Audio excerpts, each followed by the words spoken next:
音ひの話終わり迎えた証長すぎる旅力君がしたい世界それはかつてこの地に影を落とした悪を打ち取りし勇者との短い旅の記憶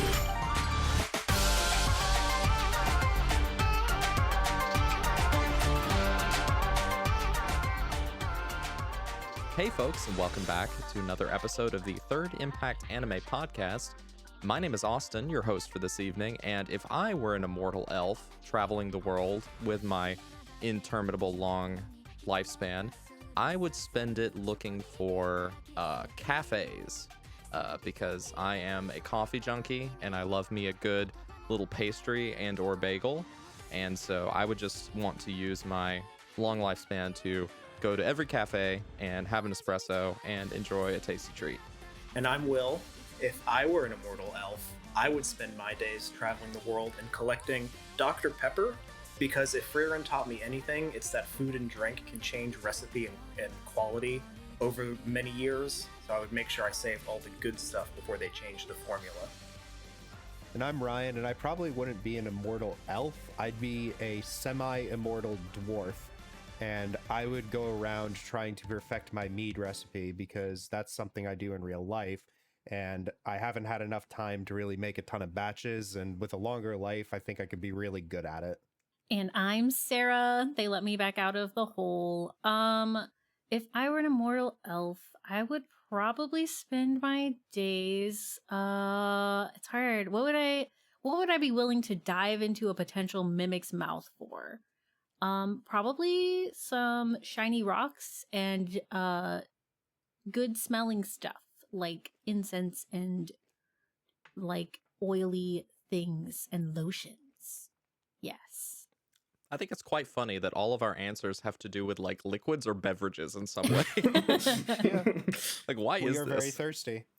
I guess so. You gotta might stay be immortal. hydrated. We might be immortal, but Everybody thirst will deserves a never always be little quenched. treat.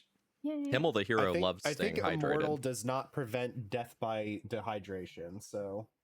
No, as we have learned, even in the world of Frieren, elves can be killed. So, I mean, I imagine killed by dehydration is a possibility. But unfortunately, people die when they are killed. This is known to happen. Thank you, Fate It is Stay known, Night. yes. So on this episode, we are going to be talking about the anime series that finished up probably about a month ago, Frieren Beyond Journey's End, based on the manga of the same name. But before we jump into our review for this episode, a couple things we did want to talk about here at the top of the hour. Some things that we've been up to lately that we thought would be interesting enough to discuss. I'll hand it over to Ryan and Will first and foremost, because you guys just had another wonderful event with the Raleigh Retro Gamers. So tell us how that went. Yeah, for sure. So we had our large summer expo event in downtown Raleigh, North Carolina for Raleigh Retro Gamers. So imagine a giant market out in the public with lots of vendors for video games and other nerd adjacent activities, a lot of food trucks and live music and cosplay contests. And it was just an amazing experience to see the community all come together and organize such a real treat of an event. Despite the 90 plus degree weather, we had an amazing turnout. It was very hot, but yeah, I was very cozy in my tent with a crate of water that I drank like 12 bottles of, and I had to have Will come and watch my tent while I went to the bathroom every hour. And yeah, I was actually quite comfortable out of the sun, but yeah, it was still really hot. So I know you guys work with RRG more so than just attend their events. So what exactly do you guys do? We help run the Facebook page predominantly. We help with the event planning, but that's now not what's Facebook for our younger listeners? I don't know how to explain Facebook, so I'm just gonna say Google it. Back in the old days, TikTok didn't have... Imagine TikTok, but with not as many videos and more text and more keeping up with your parents. See, actually, I can date us even further. Back in the elder internet, there used to be this thing called forums, and Facebook basically took every forum and turned it into a group. And so we helped to run the local group for Raleigh Retro Gamers. We also contribute to the event planning, but we're not the ones who predominantly do that. Back in the day, Third Impact Anime had a Facebook group. We are that old. That's true. I don't think it really ever got used, though. By the time we got off the ground, we had transitioned to Discord pretty quickly. Yeah, by the time it reached capacity for people to be more active, it was that happened firmly during the Discord era. Yeah. But there's also something else we're doing with Raleigh Retro this entire year that I'm really glad we're doing because I've been pushing for it for a long time, is we are fundraising for Extra Life the entirety of 2024, and we're about to finish our first half of the year fundraising goals. And I made a mistake. So when I run Extra Life, I always have an incentive that if somebody donates $500, I will eat a hot pepper on stream. And I have done this for 2 or 3 years now. And It's true. It's always a I hit. forgot to account for the fact that Raleigh Retro Gamers is very ingrained with local businesses. And $500 for them is an easy tax write-off. So Oh no. we put out that incentive and it got met the next day. So I'm going, in a couple of weeks, we're going to be announcing it on our Facebook page as well. So follow us there. And I think we may announce it on Instagram as well. I'm going to be eating a Carolina Reaper and then attempting to explain the plot of the Kingdom Hearts franchise. You cannot measure exactly how excited I am, in particular, for this. Yeah. I already have a This is my PhD. Christmas. This is my Halloween. This It's is also my close to birthday. your 4th of July. Thank you. Yep. I already have a PhD in numerology, so I'm very familiar with the plot of Kingdom Hearts. There's like a 1000% chance that I will skip over an entire game just out of pain or like delirium. And it's going to be Dark Road. Well, I wasn't even going to talk about Dark Road because Ooh. Dark Road is impossible Oh, to explain weak. right now. Weak. You Weak I'm going to man. talk can't about the explain console Dark games Road. that people have actually played. You're Oh, trying to see, we already explain have Dark Road caveats. without the Yeah. pepper is already a challenge. Yeah. I'm going to be going in release chronological order, attempting to explain it as best I can.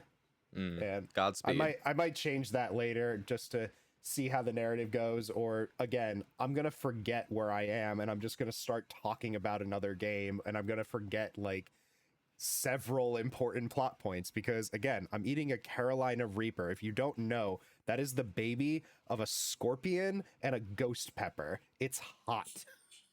How many Scoville units is it? I think it's like 2 million. Let me check. Oh my god. We It's need like- a new unit of spiciness. Yeah. No, honestly, we do. It's kind of It's- getting to the point. Okay, it's 1.5 million. yeah. And it does range to 2 million. It averages about 1.5 though. But it is getting to the point with like hot peppers that it's just like the number keeps going up and it's impossible for the people. Like the way they judge Scoville units, by the way, is there are people who just eat hot peppers and they're like, oh yeah, that one's hotter than this one by like a lot. And so, So are you saying that the hot pepper community is having a Dragon Ball style power creep problem? yes, actually, that's exactly what I'm fascinating. saying. Yeah, basically they've said they're like, it's getting to the point now where we can't like reasonably determine how hot something is. So we're just going to eventually reach a peak where we're just like really hot, be careful. I think that's fair enough. Isn't that kind of what they did with Dragon Ball anyway? Oh, that guy is strong. Yeah. He very strong. He's so strong his hair turned blue. Oh wait, nope, his hair turned red. Oh, he's just glowing now. And now he's a baby again. Really? Did they do that again? Well, Dragon Ball Daima, like he turns back into a kid, I think, and that comes out at some point soon. I think. have not kept up with that. The last time they did R.I.P. that was Toriyama. GT. Yeah, there's been a lot of things since then, Yeah, I know. but not that I know anything about all that. But cool. Well, I'm always happy to see RRG do cool things, and I'm always happy to know that Ryan will be putting himself in precarious and painful situations, but doing it all for the sake of healing children. So that's what it's all It is about. all for the kids. Absolutely. Ryan will have to have his tongue amputated, but it's worth it. This is my 4th tongue. So I did want to talk about. I wanted to address some rumors. Okay, you guys ready for me to reveal something on the podcast? We need like It is true. a hot breaking news sound. Yep, I'll text it is. our PR agent right away. Thank you. It is true. The rumors are accurate. I do enjoy K-pop. It is true. What? The allegations are completely accurate.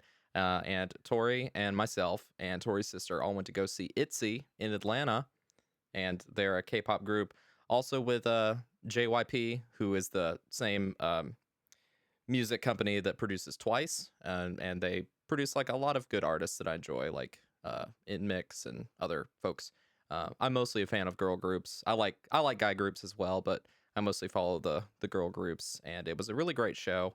Got to see it at the historic Fox Theater in Midtown Atlanta, and going to Atlanta for the concert was, of course, the main draw. And ITZY put on a wonderful performance, and they're mostly bilingual, which was really different because I've seen twice now. Once I see them a That's the third, max you're allowed to see them, right? I it must be. I mean, they haven't announced the tour since then, so maybe they won't, but that would suck. But no, if I see twice, I've seen twice. I want to see twice thrice. That's valid. It's valid. Thank you. Bars. But they're what was I going with that? Anyway, what I was trying to say is that ITZY is mostly bilingual, so they were able to kind of do like crowd play, like with the audience in a way that Twice was not quite able to do. So I think that added a different dynamic to the show.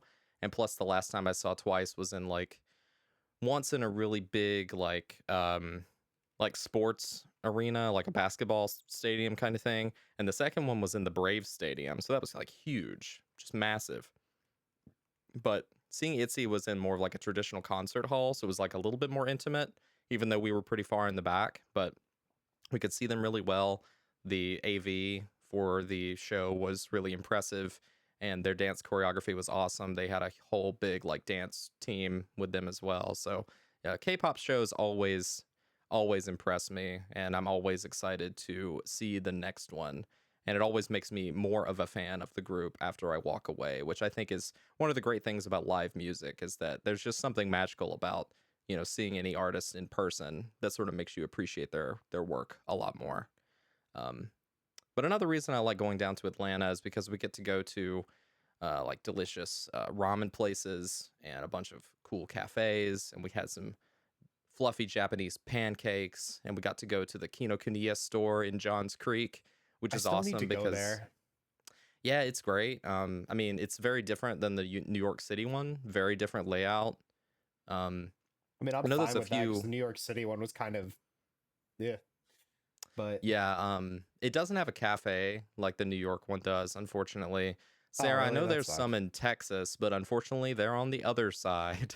Well, yeah, there's one in Dallas and there's one in Austin that I've been to a few times. Both are Okay. kind of smaller, but they're pretty good. But still, I enjoy going there. The Atlanta one is very chill. It feels like you're walking into just like an average Barnes and Noble, and I mean that in like a positive way. The only thing it doesn't really have, like the New York ones and some of the other ones, is a cafe with like the pastries and the snacks and stuff. It doesn't have that at all, which is kind of unfortunate. But in that same shopping center, there's some like dessert places anyway, so it's not that big of a deal.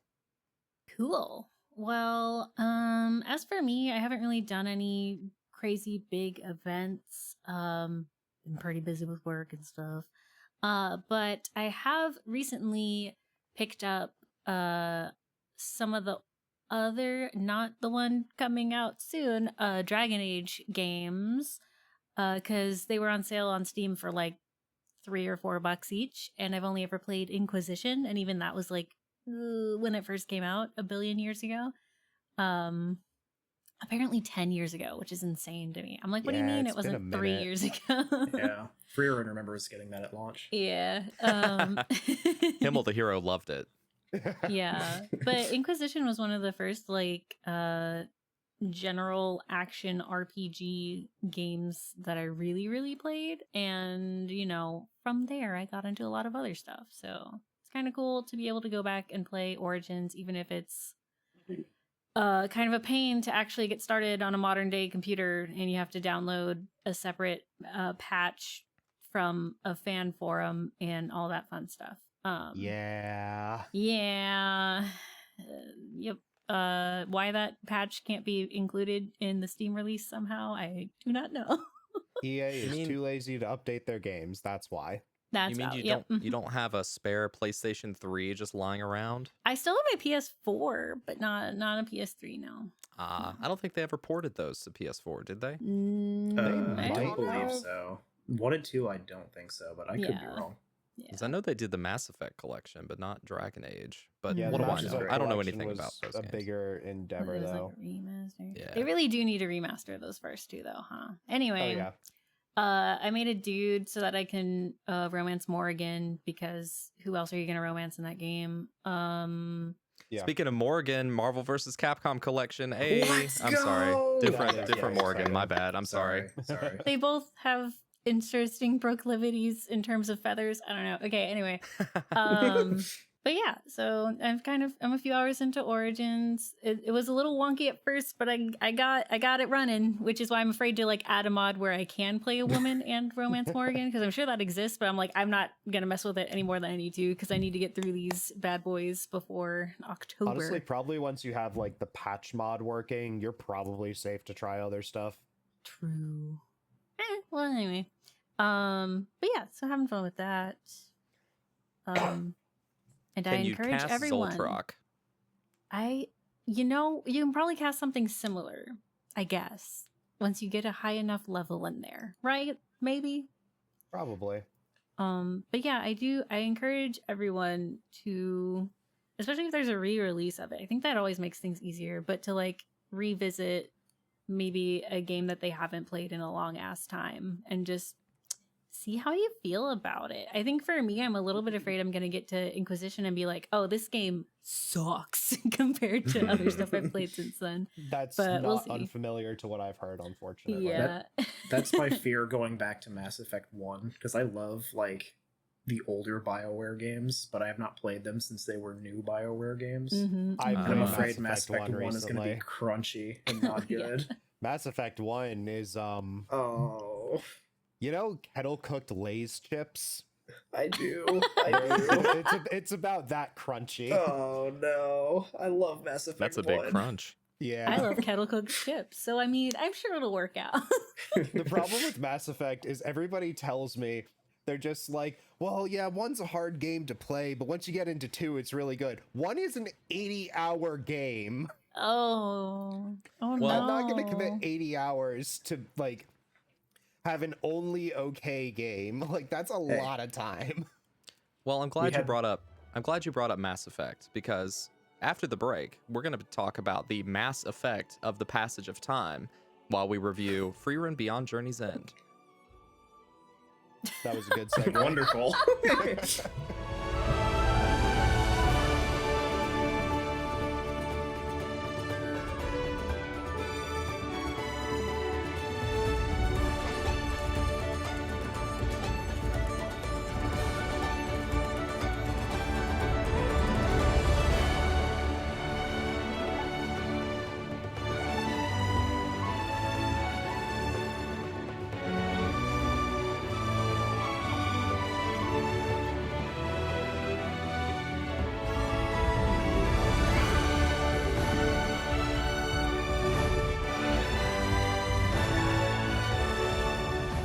So, Frieren is based on a manga by writer and artist duo Kanehito Yamada and Tsukasa Abe that first began serialization in Weekly Shonen Sunday in April of 2020. The two had not worked together before and were paired up by editor Katsuma Ogura. Yeah, It I'm was- honestly surprised to see that this started like right when like peak COVID was happening, at least in the US. Like April 2020. Right. I mean, That was good like time to start right on after. something. That must have been a really good time to be indoors, try to be cozy and safe, and read a cozy and safe manga.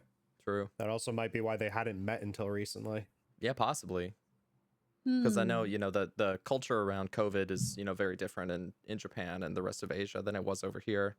Oh yeah. The series was originally going to be a gag manga, but they changed directions once Yamada submitted the initial first chapter, which wasn't as gag oriented as they had planned. Um, the I don't title even was something. see how this would have been gag oriented. It's such an emotional show. I think if I had to guess, I think the gag part was like maybe the awkwardness of this immortal elf like dealing with people. Like there's a Mhm. lot of joke potential there. I could see that, yeah. And it's not like they don't do that a little bit in the show, but it seems a lot more earnest most of the time. Like sometimes it does create for some pretty funny some funny bits, and I think the series does have some, solid comedy when it does decide to be funny. Yeah, it definitely does have that, but yeah. So the title for the series was actually something that they really struggled with, and Ogura, the editor, ended up pitching to the office a 10,000 yen prize to whomever could come up with a good title for the series. So the title that they went with is in Japanese Soso no Frieren, which kind of has a double meaning as Frieren at the funeral or Frieren the Slayer, depending on how you read it. The series ended up selling millions of copies so far in Japan and internationally, and winning numerous manga awards, including the 14th Manga Taisho Award and the Osamu Tezuka Cultural Prize's New Creator Prize.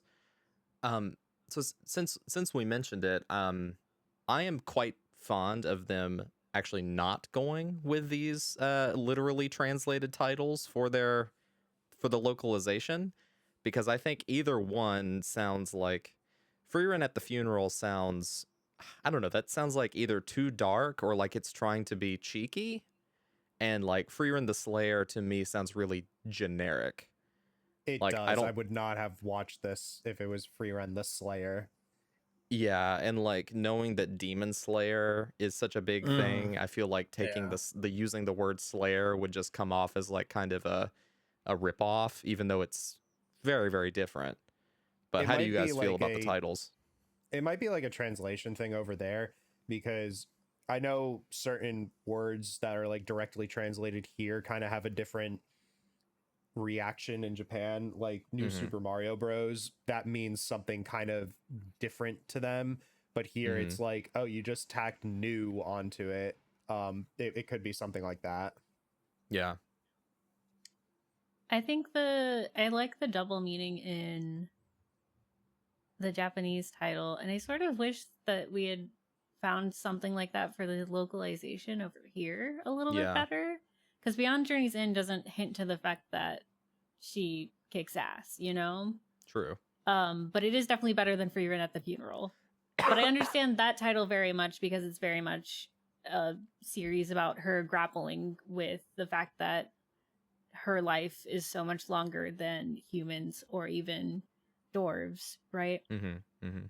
So Yeah, I mean Did it it's confirm definitely if she ages at all, or does she have like a really long life, or is she like actually immortal, except if she gets, killed?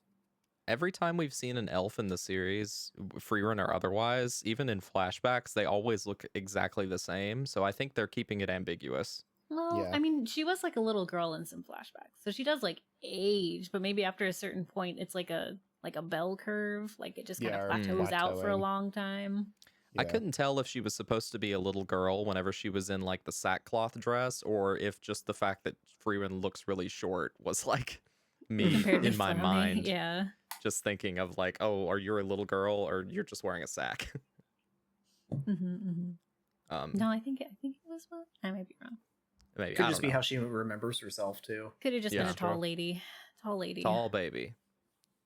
Wait, did you say tall lady or I tall said baby? tall lady, like the woman she traveled with was a taller. Yeah, Flama? Yeah. Yes. Yeah. True.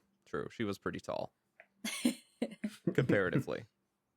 But yeah, I hear what you're saying about like the double meaning is certainly lost in the English title. Like there's nothing there's none of that there at all. And I mean, I don't know what they could have done. I can't think of anything off the top of my head because I'm Yeah. not trained that way. I'm not a linguist. I'm not a Yeah. localizer. But I mean, maybe this was just kind of the best thing that they could go with that also sounds good and marketable. Sure. And I get that that's like that's a difficult needle to thread Yeah. for a lot of professionals that are dealing with like Japanese super puns and stuff like that. Plus, ultimately, you do have to get the approval of the Japanese company on your English title. But it is a very Yeah. pretty title, and it has its own double meaning in terms of like Journey's End being either when you take a break from it or when you die. So I mean, Right. That's true. Hmm. So the anime adaptation is produced by Studio Madhouse, a studio we've discussed many times on this podcast since they've been around since the early 1970s. They've produced familiar titles like Trigun and Cardcaptor Sakura and Death Note and the works of Satoshi Kon, and more recently, the first season of One Punch Man, the Parasite the Maxim anime, all of the Overlord franchise, and 2020's Sunny Boy, which was a Yeah. series I really enjoyed. The one thing I'm wondering about them, and I know we know like they kind of broken the mold on this a little bit with the fact that they've produced all of Overlord, is they're typically known for being one and dones. So I'm wondering if they're going, because they only did the first season of One Punch Man, that they Yeah. did not do the second season, and frankly it showed.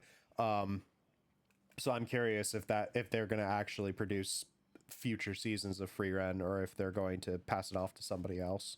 Who knows? I mean, only time will tell, but I just hope that they don't pass it off to their, sister / child studio, Mappa, because they have plenty to deal with already. Yeah.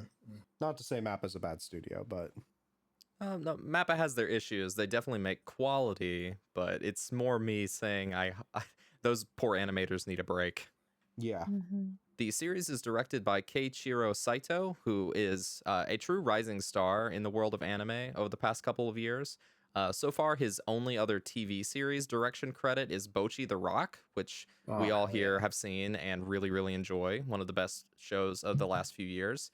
And now I think Frieren is also way up there as well. Like, I think Frieren builds on the quality that we saw in Bocchi, and now my expectations for Saito are going to be through the roof from now until the end of time. This guy is 2 for 2. Two for Making two. amazing, very unique in ways shows. He should I'm do very what I excited about do whatever he anytime does. I play online in a fighting game and I win my first 2 matches. I immediately retire with my 100% win rate. No, Don't retire. I need him to be involved with Motor, Frieren, and Boshi. please, Oh, yeah, please, 100%. both, while also taking care of himself and getting enough rest. Yes. Yes, please. And of course, it's not just Saito. Of course, he has a huge team of about 15 different episode directors, which I thought was pretty large stable of directors for this series. The character designs were adapted by Reiko Nagasawa, with art direction by Sawako Takagi. American composer Evan Call scored the series. His work on Violent Evergarden is what made Madhouse choose him for the soundtrack, and I can totally see why, because I really enjoyed the music in Violet Evergarden as well.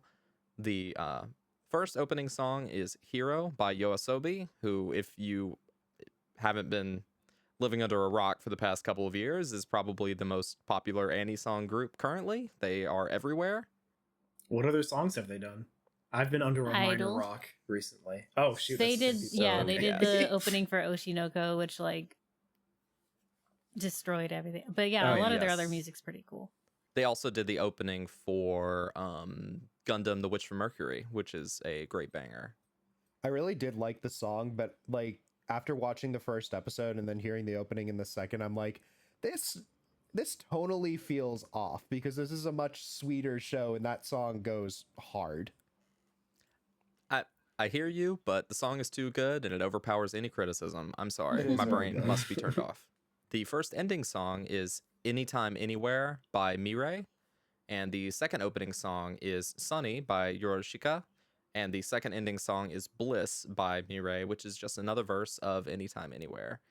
There was a really funny, speaking of the ending song, there was a really funny bit in one of the interviews with Evan Call that I read, where he was talking about scoring one of the episodes, and it's the episode where, like, spoiler warning, Frieren finally kills Ara the demon and, like, cuts Yeah. her head off.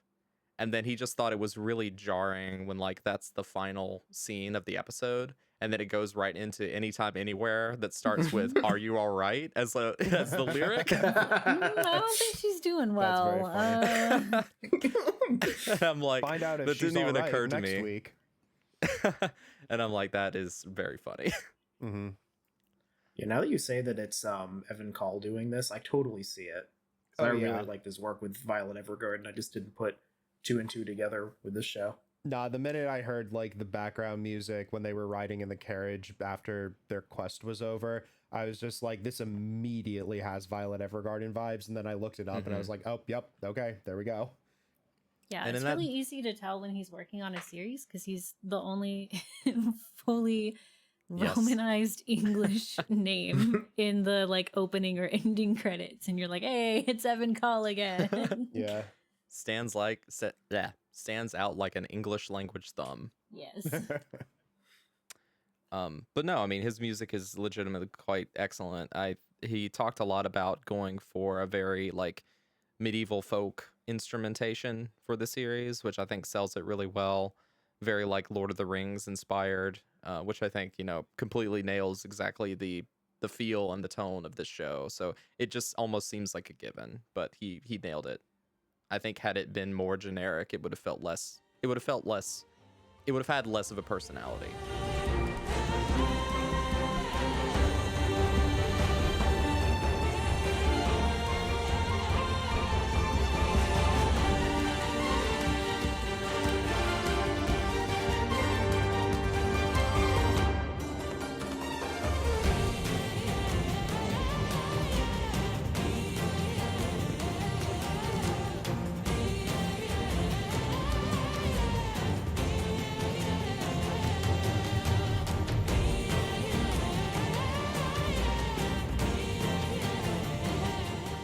All right, let's get into some cast stuff. Before I get into this, I just want to do a little roll call here. Did we watch this dubbed or subbed or a little bit of both? I watched it mostly dubbed. I did watch a couple episodes of sub just to compare it, but for the most part dubbed. I watched it 100% subbed. I watched it 100% dubbed. Okay. I watched it subbed, but I definitely saw like some clips of the dub, and like I think it was, from what I saw, it was pretty solid. It was pretty good. Did a pretty good, fun job. We have a so 50-50 split on, how we experienced the show. that's true, and we all enjoyed it. I think, yes. Yeah. Yes. Yeah. Yeah. So I mean, hey. Dubs are like pretty universally good nowadays. So Oh yeah. Mm-hmm. Yeah. It's true. Hard to mess it up. But yeah, let's get into some of the cast, both Japanese and English. We're just gonna go over the like three main characters here. Starting with Frieren, we have Atsumi Tanezaki as Frieren herself. She is in a lot of stuff, a lot of like smaller roles, but then also recently Anya.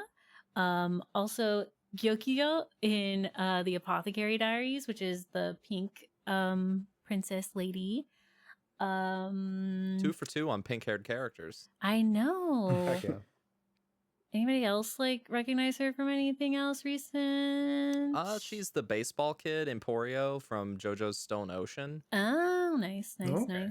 and she's for our friend Basil, she plays Dai in Dragon Quest: The Adventure of Dai. Nice.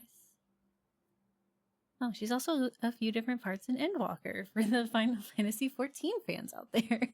Nice. So yeah, that's Frieren. Kind of crazy that she went from Anya and Spy Family to Frieren. We love range, but still shorties. And then on the English side for Frieren, we have Mallory Rodak, who, I mean, she seems to be not as rookie as the other two cast members. She's definitely got a lot of parts up in here. Maybe not from things I've personally seen. Ooh, we've got, oh my god, she's the pug in Love Live Sunshine. Let's go. The thing Let's that I most go. recognize her from is she is Great Sage in the time I got reincarnated as a slime. Ah. And if you watch that show, you hear her voice like often. Another big fantasy franchise. Yes. Good old slimies. And she Well- also has a very important role in Pop Team Epic. She plays Passerby. Yeah, I was about to say, typically whenever I look at cast lists, I just completely ignore Pop Team Epic because there's different voice actors for both of the girls every single episode. Yeah. But So, that's like- what makes it fun. So Yeah. like 100 different people have played Papako and Pee Pee Me, which is awesome.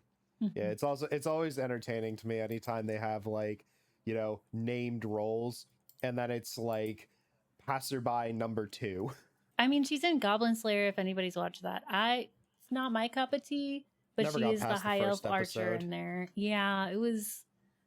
Whew. Don't know her. Anyway, Yeah. anyway, you don't need to. It's okay. Yeah. But yeah, Mallory Rodak. She's killing it. That's our free runs. For Fern, who is our purple haired, I want to say mentee. I don't know if that's a word though. Yeah, it is. Apprentice? Nope, the mentee Apprentice. is- Thank you. well, Under yeah. free run. She Mentee is what you use when you have bad breath. so true. Damn So it, my I was- work is telling me I have bad breath then? Yes. Correct. Wow. Her Japanese voice actress is Kana Ichinose, who was Suletta in Gundam The Witch from Mercury, which is Heck yeah. baller. Again, the range Awesome. to go from like bright, peppy Suletta to like pretty neutral, standard neutral Fern. Gee, I don't know. I mean, the more I think about it, Suletta and Fern are a little similar in some ways. They do have Not some to, similarity. not to spoil anything about Gundam: The Witch from Mercury, but Yeah, true. anyway, moving on. Valid. She was also Bochi's fan number 1 from Oh. Bochi the Rock. Wait, I thought that Yes. was you. It could be. It could have been me. But yeah, so Kana Ichinose. Boop. And on the English side, that's Jill Harris. Let's see what we got. What do you got for me, Jill Harris? Oh, Noelle in Black Clover. And Yuzuriha in Hell's Paradise. Shut up. Were they both Suletta? Oh, they were both Suletta. That's so love Oh, cute. that when rules. That's That's great. so fun. Oh my gosh, she's also Charlie in Has Been Hotel, but just the pilot. Anyway, I know yeah. her as Hifumi from New Game. Who's another Yes. purple-haired, softer-spoken character. Oh, She's I haven't seen also the dub of that, I Rika guess. in SSSS period Gridman. Is Wait, that is how that how you you say pronounce the that title of that show? show? Yeah. No, I was being dramatic. Oh, how do you say it? You're supposed to be It's like super Gridman. super Obviously, samurai it's- cyber squad Gridman or something. Anyway, Oh, Yeah, you don't snake it's just it. Gridman, yeah, for sure. Gridman. Yeah. She also Okay. joins the myriad of people who play a single character in Fire Emblem Heroes. Of course, yes. of course. Rad. Thank you, Jill, for your work. Next, finally, our third that made it to number 3 is Stark, who is a warrior guy who's a redhead. A lot of times he ends up being comedic relief a little bit, a little bit. but Yeah. He's the third member of the trio. You know, he's Yeah. another one of Frieren's many orphans that she's picking up. yeah. On the journey that is before the end. Yes. So Stark's Japanese voice actor is Chiaki Kobayashi. He has done he's in Cherry Magic. Y'all know what I'm talking about. I don't know what that is. Damn. You gotta get Sorry. on TikTok. Oh my gosh, he's also in Hell's Paradise. That's so funny that they worked on both of those shows together. That's pretty funny between Kana and Chiaki. I hope they had fun doing both. He's He's- Gabimaru in Hell's Paradise. And he's also Mash in Fate. I mean, Mashal. Mashal. He's also Lunga in Skate the Infinity. If you know, you know. Oh my gosh, he's all the like he voices so many cute guys. Good for him.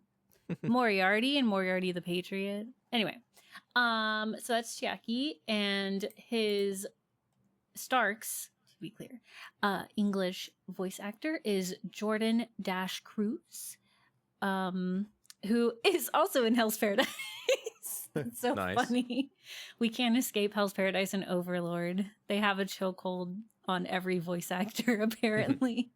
lots of like side characters that have good moments outside of Stark. I guess who is also kind of a side character, but kind of a main character. So I don't know if this was much of a discourse for people that watched the sub so much, but I think some people were a little bit taken aback by the depth of Freeren's voice in English. I personally thought it was a fantastic interpretation, but for you guys that watched the sub, like, how was Tanazaki's performance? Was it like a little on the deeper side, or was it more like neutral or high pitched? Or because I didn't watch the sub at all. I wouldn't really call it deep. But I did see some of that discourse because after I finished watching the show, I was like, oh, let me see what the dub sounds like. And I felt like her dub voice was, to use that word, was deeper comparatively. But I never really got any vibes like that when I was watching the sub naturally. Like, I think she just has kind of a more, like, I guess neutral, more tired demeanor to it. Like, nothing that I would say was deep or distracting or anything or taken aback. She sounded very much like I just felt like that was her voice. You know, it felt natural to me. Sure. Yeah, I don't think her voice was super high or anything in the Japanese dub. I mean, it definitely has a more mature tone to it. I think the biggest aspect of it is like A, the maturity, but also like B, the kind of nonchalantness that she like that comes across whenever you first meet her, kind of thing. Her coolness. Yeah, and she is actually passionate about things, but that's not really on the you don't see that on the surface as much, right? And I feel like that comes across in what I've seen of the dub and the sub, and I think that's what's important, is that was captured really. I'm trying to remember what I've seen of the dub, if it's like distractingly deep or anything, and it's not really. I could tell you from my perspective, and Ryan, you may agree with me, but I didn't find, I mean, it is a little bit deeper than maybe you would expect when you look at her character design. Like you would think with a small elf it'd be like a little bit more high pitched than what they went for in the English, but I greatly admire and really enjoyed Mallory Rodak's performance as Frieren, and it's certainly like a little bit more of a deeper tone, but I think it works completely well because it sells Frieren's like maturity, that she is like this ancient being. She just happens to just look small, and I think that it could have been really annoying if they made like the old elf girl like a really high pitched like squeaky voice. That just would have grated on me, I think. Yeah, it also just made sense because like she fought like a decades long battle against the Demon King. Girl was tired. Yeah. Like her just kind of like anytime, like that was the other thing about her, is she loved sleep, and I'm just like, oh my gosh, I get it. Like I totally get it. Like you fought a very long battle, of course you're tired. And like Fern constantly is just like, you need to wake up, and I'm like, no, she saved the world, you let her rest. That is one of the most amazing like characterizations of like the way that time passes differently for Frieren, because like, what does she care that, you know, she doesn't get up early in the morning? She's got all the time in the world. So yeah, literally, that tension, it doesn't matter if she sleeps the day away. Yeah, exactly. Yeah, like that tension between that, her and the other characters is always really funny. Like that's such a natural gag. They always say that you sleep like what, a third of your life, so she's just sleeping for what's appropriate for a third of her life. Yeah, that perfect. is so valid. Yeah, me too, honestly.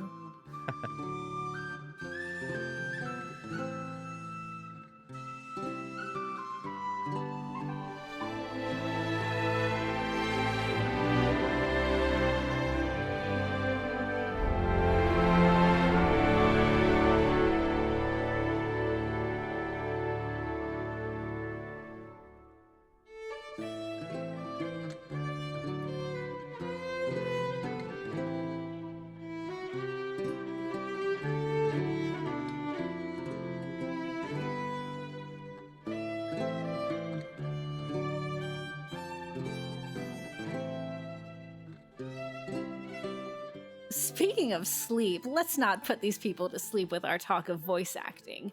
Let's get on to some discussion points. Austin, what do you got Yes. for us?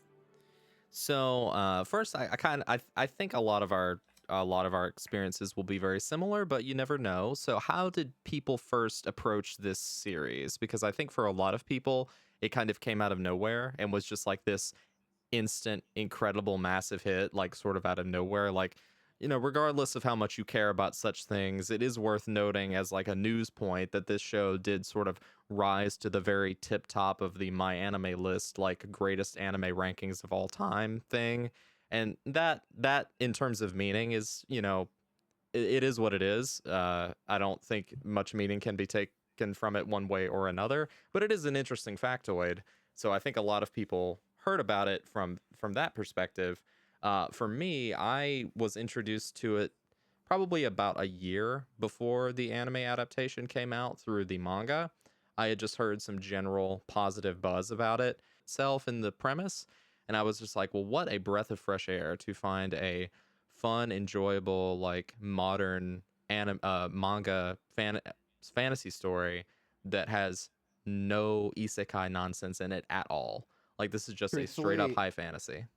truthfully, I had the same thought, not about Frieren, but about Delicious in Dungeon recently, Hmm. because they like made a reference in one episode and they were like, oh yeah, the first time I died, and I was like, oh my god, it's an isekai. And then they explained later on that it's like, no, that's like to come back to life is like a big deal in this world. It's not an isekai. And I'm like, thank God, because I'm so tired of isekais.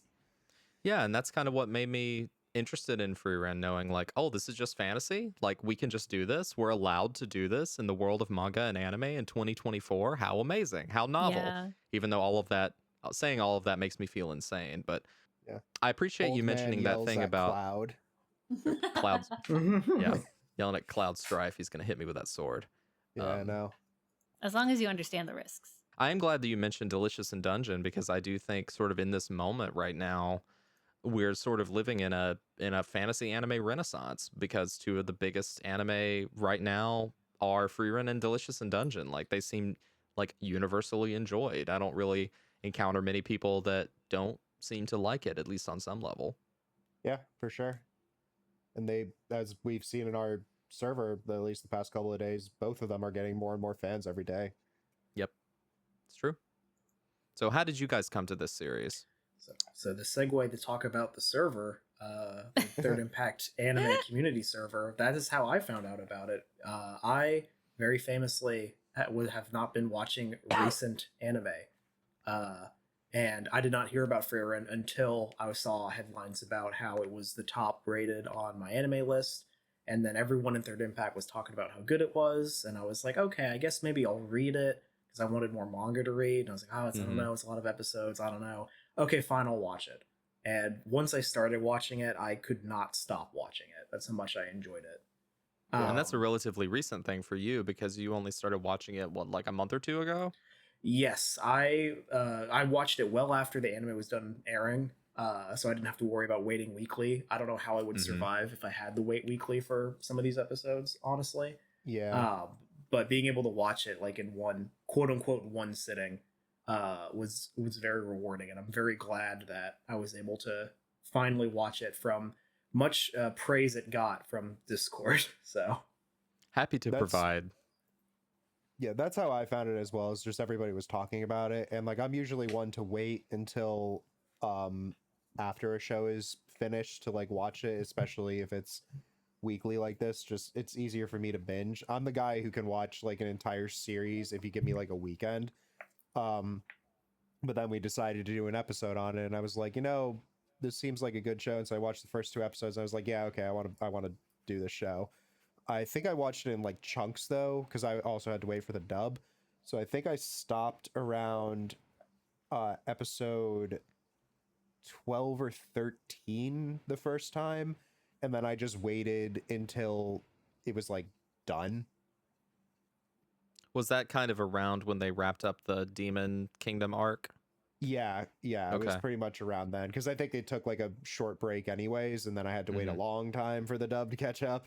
And then at that point, I was just watching other stuff, and I'm like, I'll just wait until it's done, and I'll just binge it all at once. It was great to binge though, because I feel like it was a very detailed show. Like it had so much time passes during the show. So it would have been a little harder to follow, I think, if I was watching it week to week, because I have the memory of a goldfish. So I would Very have fair. not exactly remembered like what happened specifically last week. And I hate the trope in anime where, in order to remind the viewer of what happened last week, the first 5 minutes of any show are the last 5 minutes of the last show. I mean, you could just And say One Piece.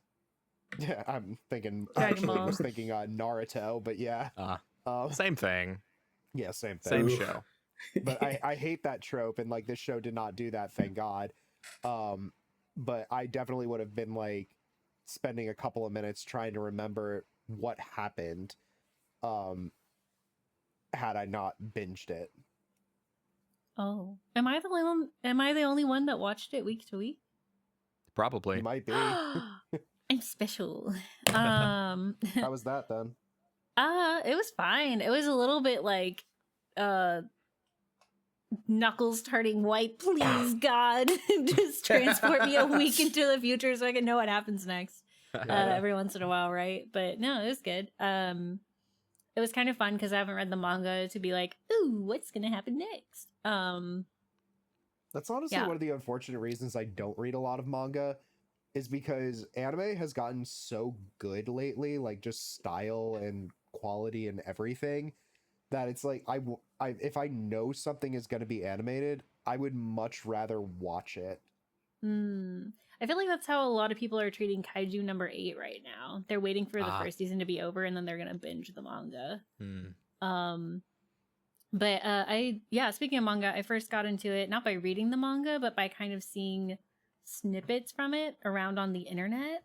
I do wonder, since it started being published in 2020, if the manga itself blew up as much as it did because it was a time where people were willing, like they had the time to check out new series and, you know, give them a shot. Oh, almost Was it certainly. was it Yeah. immediately successful? I the manga? mean, fairly for the manga, like it was very similar to Delicious in Dungeon in that as soon as the anime was announced, everybody, even the Western like anime fandom, was like, "Oh, this manga's fire! This anime is gonna be insane," kind of thing. Okay. Yeah. So, And I yeah. think the tides have turned a little bit from the traditional way that these things work, at least in the US and in other English speaking countries, where like a lot of times it's like the anime comes out and then the manga becomes really popular because of the anime. But that's Right. kind of shifting a little bit. That's shifted a bit in the past couple of years. I think a large contributor to that is, of course, the COVID manga boom, where manga was just like selling out constantly and it had, you know, bigger sales figures than it had ever had before. And Frieren is certainly one of those titles, you know, Chainsaw Man being another just giant pillar of that. Yeah. And another great example of like manga hype coming like months and months before the anime even aired the premiere. So yeah, I mean, I can definitely credit that time period for fostering my interest in wanting to check out Frieren. That, and I think they did like the first she gets eaten by a mimic gag like pretty early in the series. So that sort of instantly endeared me to this series, to be like, oh, this is like playing with some really complex themes that I'm kind of enjoying. It reminds me of that Mario Kata film Makia from a couple of years ago, but is like a little bit more fun. It's kind of playing with that Yeah. idea, and it's not afraid to be silly. And like that tone came across to me so quickly in the first volume, like even before, you know, she takes on Fern as her apprentice. I'm like, I firmly see the tone they're going for, and I am so here for it. So I just kept reading, and it's easily accessible through the Shonen Jump app. Excuse me, not the Shonen Jump app, the Viz app. So you can read the whole thing, like the whole series is on there, and the Viz app is like really cheap. And we are not a paid sponsor, but Viz, we are open. Our email the is mimic gag. Sorry, yeah, shameless No, you're plug. good. Please sponsor us. The mimic gag, though. My D&D group, we love mimics because the last campaign we did had a lot of stuff to do about mimics because our DM has the big book of mimics. And so we joke all the time about mimics. And once they kept on doing the recurring gag, because a lot of us were watching Frieren, once they started doing the recurring gag of her getting so excited about treasure and then it being a mimic, the gag in our campaign was that we had a bag of holding that transformed into a bag of mimics because we shoved so many mimics into it. Because we had the idea of, once we encountered a mimic cat, we're like, just put the bag of holding over his wrist that the mimic is latched onto and put the mimic in the bag. And we did that 6 more times. Okay. And our DM facepalmed every single time we were successful in putting the mimic in the bag. So anytime one of us would watch an episode that had like a mimic gag, we would just message like a gif of it and be like, she should have put it in the bag. It's funny. I think the mimic gag is a great point to bring up in terms of the way it balances the serious tones that, at least for me, was kind of a major draw for me watching the show. I really like those themes of, like, I guess, you know, trying to like regrets and living your life after, you know, choices that you've made, and found family, and all of those kind of together are like my favorite themes in a lot of media. And they really could have just run with that. But of course, you know, now knowing that they kind of originally intended for the manga to be like this sort of gag, more joke-based thing, I think the gags really help add more depth to the characters and make them more endearing, so those emotional aspects hit harder because they just feel like real people. Yeah, absolutely. And on that note, while I have you, Will, go ahead and just lay it out for our audience who may not be as familiar with Frieren. What is the series actually about? We've danced around it, but I don't think we've really explained the central premise of what the series is. That is a great point. So Frieren is a fantasy setting world. It follows Frieren, our main character, who is an elven mage. She had once saved the world and defeated the Demon King with her adventuring party, but that was nearly 50 years ago, and since then she's been living in an era of peace. The show takes place in the present era, where the passing of one of her party members makes her realize how little she actually understands humans and how much she took their 10-year-long journey to defeat the Demon King for granted. Now she decides to go on a new quest to give her fallen friend a proper goodbye, all while collecting some more magical spells and guiding a new party through the same path that she once took all those years ago. Yeah, and essentially the series begins in the, you know, in the title of the series, Beyond Journey's End. So it kind of starts with, like, you know, the big parade in the kingdom that all the heroes, you know, Frieren and Himmel and Eisen and Heiter, that's the main party, all have defeated the Demon King, and we don't see any of that. We see it like kind of later in flashbacks, but it starts off sort of in media res at the end of the beginning of the end, whatever, both at the same time. In medias res, yes. Yeah, exactly. And then it starts off there, and you get to know these characters, and then you flash forward, you know, that 50 years later, and see what Frieren is still up to, while all of her party members have aged to be old men, with kind of the exception of Eisen, because they establish in this world that dwarves and elves both live really long lives, though dwarves maybe not quite so much. Yeah, he started to show his age, like at least in the later parts of what we saw of him. Yeah. Certainly. But I think that just sort of adds to the texture of the different time flows that's going on with these different types of people. Yeah, most of the show takes place. Yeah, most of the show takes place like roughly after 28 years of his death, right? Mm-hmm. Yeah, it keeps on flashing that. I think the duality of how it shows the Journey's End present day versus the bits that Frieren and the little moments we see with her and Himmel's party is kind of course, I guess expected with like a media that is in medias res to give more of that context, but it's really good, I think, for visualizing a lot of what this world is like. Like, there are not moments where the show has to like do an exposition dump on the world. Like, you really see it all through like Frieren recounting tales of her journey, how she acts back then versus now, how the world has changed. You get a really good sense of what type of fantasy world it is just from seeing it through Frieren's eyes then and now. And that's something I really appreciate, that they don't waste your time to try to set up a grand, like, the politics of like the demons and the people. Like, it comes up when it's relevant, but they don't just dump it all in your lap at one time. Yeah, it's kind of like you said, it's trickled in whenever it becomes relevant, because I think that's sort of the magic of the experience there. Like all of us, like whenever we're interacting in the world on a day-to-day basis, like we don't know all of the lore necessarily of like the place that we live or like the place that we work or whatever. It's just like that's something we kind of, pick up in trickles as we like learn and live and talk to people as we go on. And that feeling permeates this whole series. Honestly, if you haven't watched the show yet and you're listening to this to try to figure out if you should watch it, if you get anxiety by the ever-flowing passage of time, don't watch this show. Like, Probably straight a good up, idea. don't watch this show. But because there are so many references where like Frieren is just like, oh, I like this village. We'll stay here for like a decade maybe, and Fern's like, no, we're gonna stay here for a weekend. And yeah, it's just like ridiculous how much time passes. In the beginning of the show, it's a lot, like in a very short amount of episodes. It's like at least like, well, the first episode's like 50 years, but the second and third, it's like another maybe 10 to 20. Yeah, and it that definitely just keeps slows. on ramping. Yeah, it slows down, which I mentioned the film Machia. I don't know if any of you guys have seen it, but I've seen it. it that movie jumps a lot more in time than this series does, because I think this series is kind of letting us live in the moment of Frieren like exploring her relationships with Fern and Stark, who are, I guess to introduce them, they are two orphans that were sort of raised and trained by two different party members that Frieren journeyed with.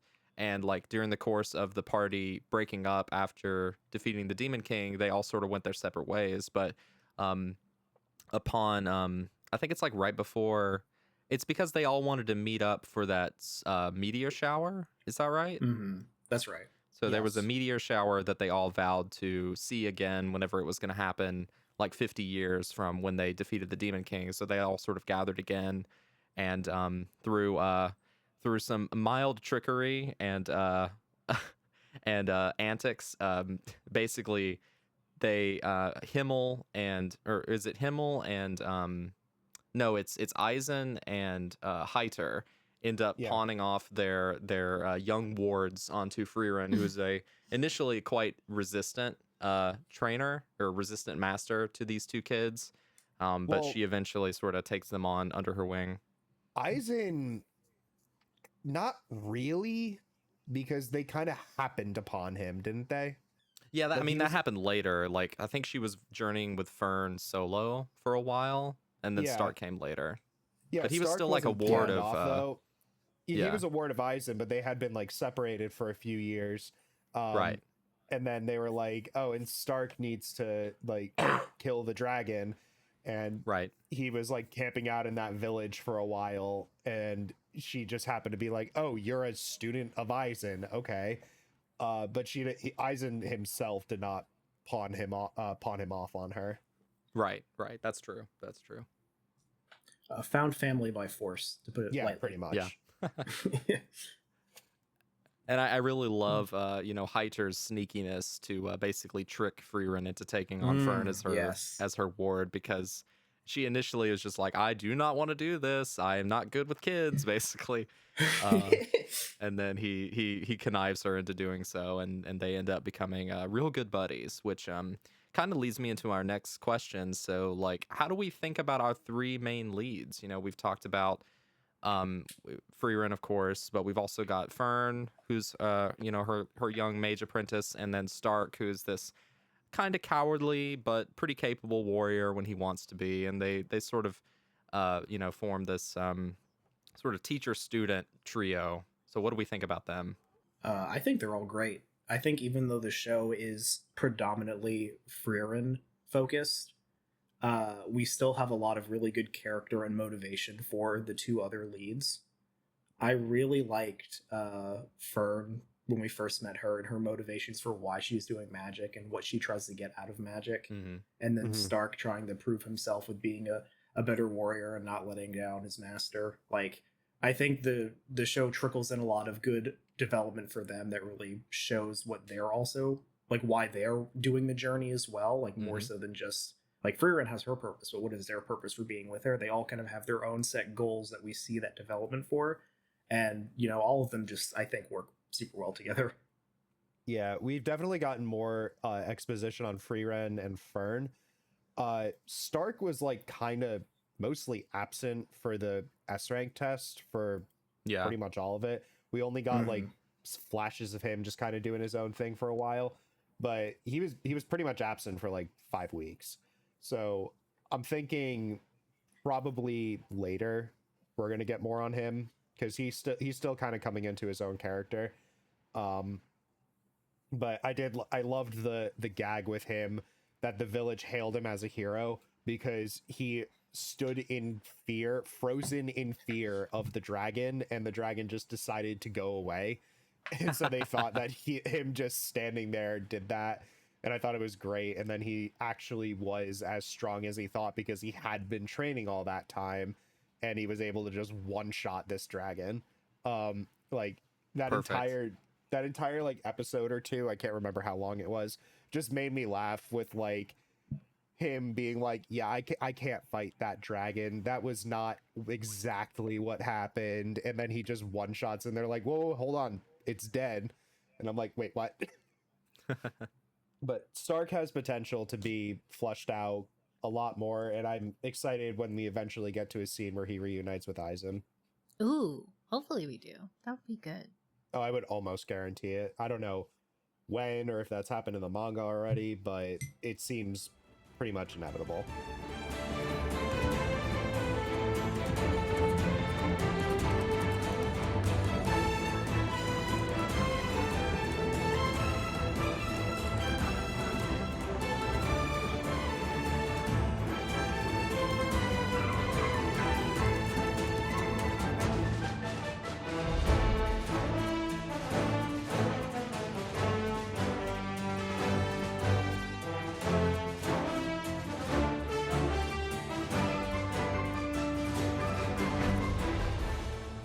I feel like so out of the main three, I think it's uh almost refreshing that Fern and Stark are there because they offer like just the like immature humanity foil to Frieren's kind of blase like I'm gonna go over here and do whatever thing. It's also interesting to see how um the relationship question mark is developing between the two of them, or at least friendship. And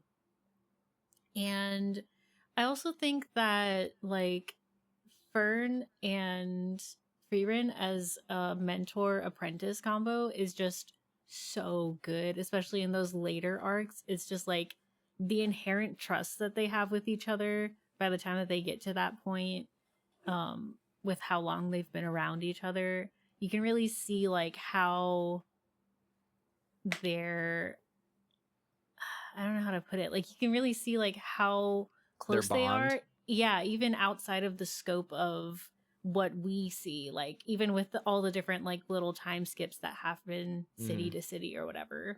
Yeah, So it's I pretty mean, cool. you're absolutely right. That really comes through, I think, most prominently in like the one of the in the mage battle where they're having their clone saga basically. Yeah, yeah, yeah, yeah, yeah. Yeah. Mm-hmm. Which say what we will about this series having a tournament arc. We'll talk about that in a minute, but that whole their the machinations that the two of them have to come up with to deal with this problem, you know, are so revealing of the deep trust that they have formed together and stuff that they would never be able to accomplish under different circumstances, I don't think. And also on the flip side of that, when you have arcs like where like right after that, whenever when Fern's staff breaks and Frieren kind of dismisses that a little bit because she doesn't realize how important the staff is to her because it was given to her as a child from Heiter. Like for Yeah. Frieren, that's probably like yesterday. She's like, how could you be so attached to this like staff that you just got yesterday? But for Fern, like she's had it since she was a little kid, and it means so much to her, and it represents, you know, her growth as a mage and where she came from her master. So Frieren doesn't really get it, but she ends up getting it pretty quickly once she realizes that. Like there's really no struggle once she understands it. She's like, "Oh, this is what I was missing. This is why it's important to Fern." And I know that because I now understand Fern more than I did earlier. So I really liked her kind of quick turn on that one because it just made a lot of sense. So I think I want to talk more. I think I want to delve a little bit more into Fern and Stark's relationship. You guys want to talk about that a little bit more? Absolutely, Sure. yes. Sure. Okay. Yeah, go ahead. Lead it in, Sarah. So it's very like stereotypical teenager relationship in terms of buddy. Mama's on a podcast, Stevie. You gotta stop. Thank you. If it's any consolation, we can't hear him. Thank you. So it's a very stereotypical teenage miscommunication kind of relationship where Stark is very much a meathead. He swings around a giant axe and he's very much like, I don't get it. Why can't we just like say things and have that be what it is? And then That cloud really looks like a pile of poop, doesn't it? yeah, and then Fern is very much, I don't know how to describe it, like proper, a little bit Yes. tsundere almost. A little bit. I think Fern is kind of like she's towing that line between like being, and I think both of them are in their own ways. She's towing that line between being like actually proper and mature and sort of also putting on that air so that she can be perceived as like a little bit more older and a little bit more regal than maybe she actually is. So I think it's kind of that tension. And maybe she, you know, beats up on Stark about being a slob and being immature because she knows that, I mean, maybe she could be that way too. Yeah. She has her own little quirks, her own little flashes of immaturity, and I think that's a wonderful thing about all three of them is that they're all, you know, very mature and immature at the same time in very different ways, Frieren included. They're all very realistic and well-rounded in this fantasy world. They really are. They really are. And I think that's why there's not a weak leak in the bunch, because I think they all really bring something fun to all of their interactions. Like one of my unfortunately, like a lot of these in my memory, both reading the manga and watching the show, they kind of bleed together. But one of my favorite things about this series generally is like the little vignettes of like small little things that they go do in these random towns. Yes. Are like some of my favorite stuff in the series. Like I don't care as much for the stuff with the demons or the stuff with the mage exams and that sort of thing. It's like I really like this sort of mushishi style, like they're going to a different town and helping people with a little different thing and like just having a blast and then moving on. Yeah, honestly, Yeah, I was kind of like, I was not really a fan of the Demon Kingdom. Like, it was a cool, like, fight sequence, but I was like, they killed the Demon King. Like, the demons should be, like, afraid to show their faces. You would think that, wouldn't you? Right, and then we Yeah. did get the satisfying moment where the one demon is like, oh, it's Frieren, and, like, noticeably was afraid, and then she blew her head off. Yes. But, like, I felt like the demons should have been, like, once the Demon King was killed, I felt like the world would have been like, okay, demons are on the run now, and, you know, would have been more than likely to hide. It's really a fantasy world, but it's a like more personal story. So like those little moments are also my favorite because it's not just like, oh, we're trying to go to point A to point B and do this big old quest, because it is the journey's end after the journey's end, right? Mm-hmm. So it's like lower stakes, but they still do things that like heroes would properly do and do those little mini episodes. Like very early on when they're, I think this is pre-Stark, when they're like looking for the flowers, the plant around the Himmel statue. Yes. And like the whole adventure is just like helping this nice old lady with flowers. And like also through that showing more of that growth between how Frieren and Fern interact like earlier on in their in solo adventuring. And Like that it's ends those little up moments that Mhm. add so much. And that in particular, and this happens a lot, ends up tying back into something from Freeren's past that she looks back on and thinks about differently now in the present. Yes. Like the whole flowers thing, like really called back to her master Flamma, who we get to see a little bit, more so towards the end in some flashbacks. But how like Frieren kind of, you know, maybe perceived Flamma as like a little bit, I don't know, what's the word, like not a traditional mage in the sense that she pursues magic for like power and glory, but that she pursues magic that like makes people happy, and like that kind of translates into a lot of things that Fern is feeling and a lot of things that Frieren develops as well. Like that whole arc with the flowers and the statue is just beautiful. Absolutely incredible stuff. Oh Mhm. yeah. And that's like episode, I think, 2. Yeah, Like exactly. very Yeah, 2 or very 3, it's early, very early. Yeah. setting that tone and showing what the show can really do within like the first like 40 minutes of the show. And it is Not worth even. noting. It is worth noting that the first, I want to say 3 or 4 episodes premiered like as a big chunk. I Oh, think did they? Oh, okay. Yeah, I think they did, and I believe they came out in Japanese theaters as well. I so wish that they had Oh, come out man. here in the U.S. because that would have been such a treat. But in the Evan Call interview that I read, he said that he was able to score that part of the series like to picture, like he was able to get the animation and then make the music to fit the animation, which is very That's uncommon. wonderful. It's very uncommon outside of theatrical anime. Like you don't really see that happen very much because, you know, schedules and deadlines and budgets typically don't allow for that sort of thing. But I think that's really special, and it That makes is that really first cool. little mini arc where they do, you know, the setup of the original team and then start building the new party.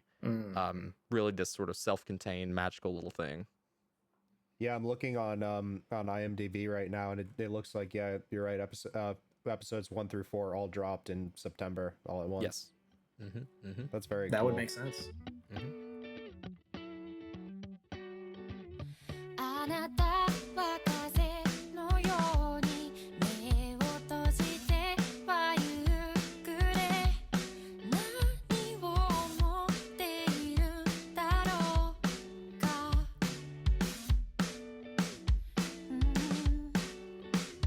まぶたを開いていたあなたの目はビートロ少しだけ春の匂いがした So we mentioned the demons a little bit, and I think that the demons in Frieren are probably one of the most contentious like story points that I see a lot of people talk about. And it's something that kind of struck me whenever I was reading the manga as well, because essentially like the demons in this series, they're set up to be sort of the main antagonists of this world. But they're also set up to be like, in the way that they're characterized, they're kind of flat. Like the way that demons work in this series is that unlike the other fantasy races, they're not really like people so much as they like mimic people. At least that's how they've been described.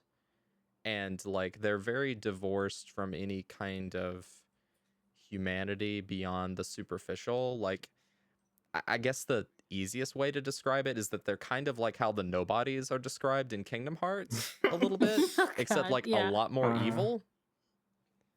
Like you guys, Yeah. are you guys picking up what I'm putting down here? Yeah, I'm I mean, picking it yeah, up. I'm demons. picking it up. I feel like at this point, it's like with a lot of fantasy things, we know what demons are. Like, you say they're a Well, demon, you immediately have an idea of what they are. Well, Sort yeah, but of. they're like in a lot of other narratives. I get how they're more twisted to be empathetic, especially in modern day, because it's like, what are you gonna do? Oh, I know, make the typical bad guys be more, figure out why they have those motivations. But it's Right. like in this one, it's like they're just evil. There's Yeah. no gray. Which- This is black and white. They Yeah. are straight up here to Which destroy honestly, I things love and that. eat people. And Okay. when I they love act there like they're just not, being, it's like, a because they're clear good and bad. manipulating you. Yeah. So I mean, kind of, but it's like it just seems kind of it seems very contrary to what this series is trying to do otherwise.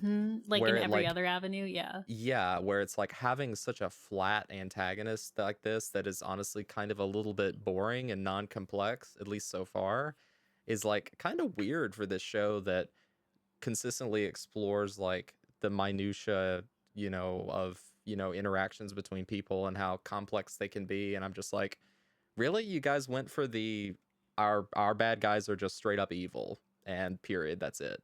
It just seemed kind of weird to me. Like it immediately struck me as like, are they really doing this, or is this some kind of fake out that we're gonna find out that the demons Yeah, are actually more complex later on? Like, I don't know.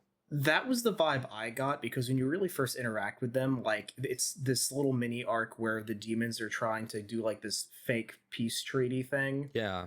and like Frieren immediately sees through it because her experience with demons are like from 50 plus years ago, and Hmm. there's a lot of people in the world who don't really, I guess, just as time goes on, don't always remember exactly how things were. Right. I was getting the vibe that demons would be adapting and evolving over time, something that we're kind of looking at. Everything we kind of know about demons, in at least in my opinion, is almost just based on what Frieren remembers them to be like. And of Pretty course we much. see the Yeah. bad bunch that they fight, and they do confirm what Frieren says, but also Hmm. these are people who fought with the Demon King and knew her. Maybe there's new demons that will express themselves or represent something greater. I'm kind of waiting for the demons to be a little bit Evolve. more for Yeah. something that modern Frieren can react to. Yeah, I mean, if this series is as good as I think it has the potential to be, I think they'll go that way. Like they will give, like they will do something to explain that the demons are or are becoming or have always been like more complex than they appear, and Freerun will have to deal with learning that. I think that could be very interesting. But so far, I mean, not to spoil the manga, that hasn't happened yet. So it Mm. remains to be Mhm. seen. And I mean, kind of to the point of like, it's not necessarily the huge focus of the show or the series as a whole. Like, True. I feel like it's kind of an aspect of it, but if it doesn't get further developed than that, I think that'd be okay, if a little disappointing. But I will say that, again, not to spoil the manga, I'm not going to give any specifics, but the demons do come back again and are, consistently a part of the story. So I don't think they're going anywhere. I think they're only going to increase as, a primary focus. But we'll mhm. just have to see what the series decides to do with them, because I think it could be really, really interesting, or it could kind of fall flat, at least for me. Mm. Gotcha. I do wonder if it's like the same way that earlier we were talking about how it's almost novel, the fact that it's just a plain old fantasy series and Mhm. not an isekai or anything. I wonder if maybe they are kind of returning to point with that cliche of the demons are just demons in order Mhm. to kind of bring Mhm. that back in its own novelty in a way. I don't know. I guess we'll find out in the future whether or not they get kind of a little bit more little interesting sprinkles in there or not. Yeah. Mm-hmm. Who knows? To It quote kind of Mr. remains to be seen. Incredible, yeah, to quote Mr. Incredible, math is math. Demons are demons. When does he say that? Math is math. The Incredibles too. How did they Oh, change how math I is me- taught? Math is math. I Yeah. I memory hold Incredibles 2. Did not like Yeah. that one. Oh, Really? it had No, I its didn't. moments. I didn't like it at all. All right, new It came out. topic. So It Okay, came out moving way too on. after. Okay, so we've kind of touched on it a bit, but the series kind of has structured itself so far into these kind of like short little arcs where we have like, introducing to the concept, building the new party, sort of letting go of the old party, and then they frick around in some towns, they deal with some demons, they frick around in some more towns, and then they have the mages exam and like the mages exam part 2 and the mages exam part 3.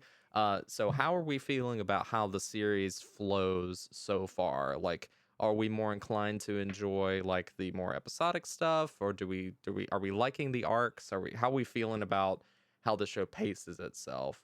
I guess for me, I'm pretty cool with it most of the time, but a lot of times it can feel like, and again, the series is probably poised to be quite long, but what I don't want to see happen is that they introduce like a lot of characters and scenarios that they set up and then deal with and like don't go back to at some point, because that feels like a major theme of the show is like remembering how people and situations impact you in the long run, and it would kind of suck if that never gets followed up on. Yeah. Mhm. But what are you guys thinking about how it feels so far? I think the way that it feels is you kind of have to have the different arcs to have that variety to make it more interesting. I think that if we had like, just a bunch of the small town stuff happening, Mm-hmm. I don't want to say it would get stale, but I think the importance of variety keeps a lot of things interesting when the stakes can vary from being high, like, survival stakes, or high, like, emotional stakes, depending on what they're doing. I think that is something that keeps a lot of it fresh, is having that balance.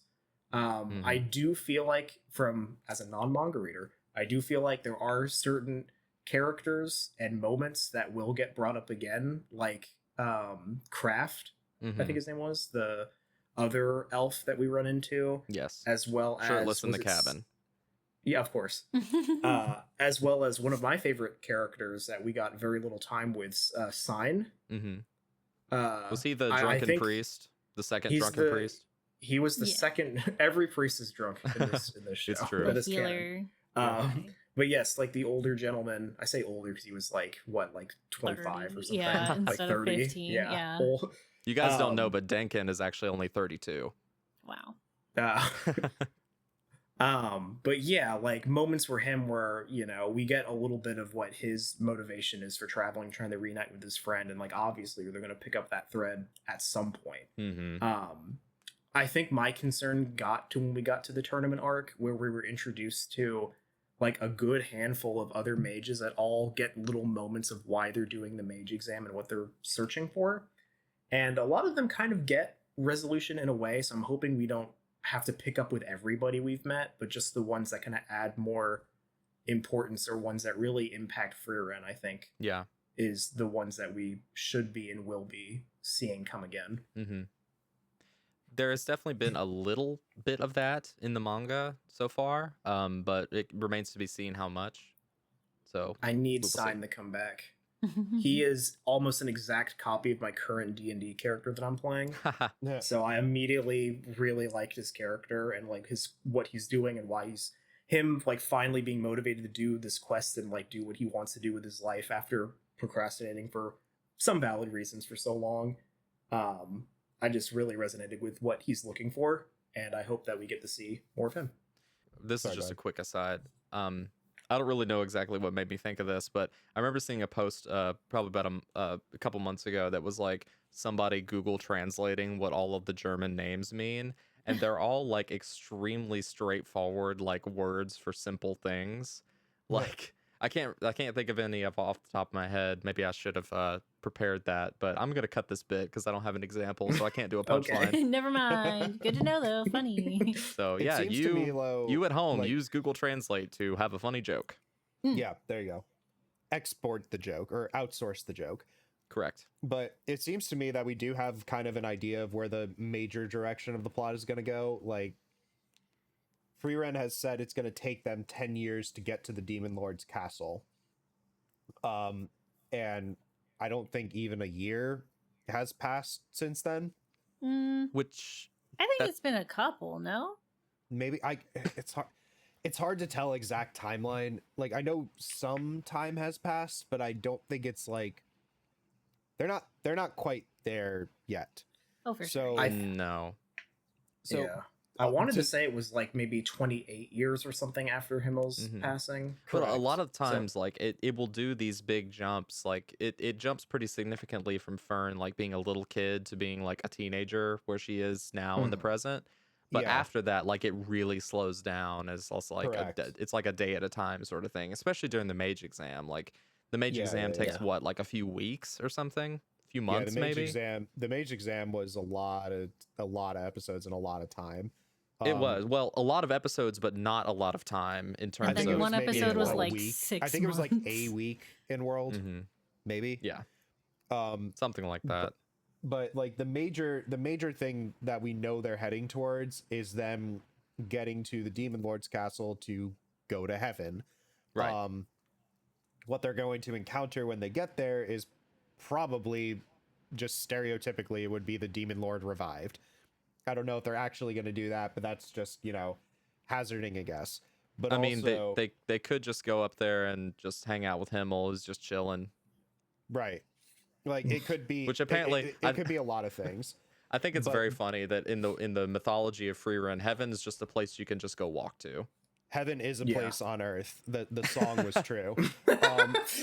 But like that, I don't know if that's the ultimate goal, but the fact that Frieren has mentioned it'll take us a decade to get there, it feels like it is. And then Fern makes the face. Especially considering she's been picking up strays along the way, and every single one of them so far matches somebody that matches up to her party. So it seems she's kind of forming basically, because I have no other equivalent to really say, she's forming the Young Avengers. Like she's making the next generation of the party she traveled with. She's putting a team together. Yeah, and so the show might the series might just kind of wrap up with her basically retiring to be the elf mage woman in the woods and send her team out to, continue keeping the world safe.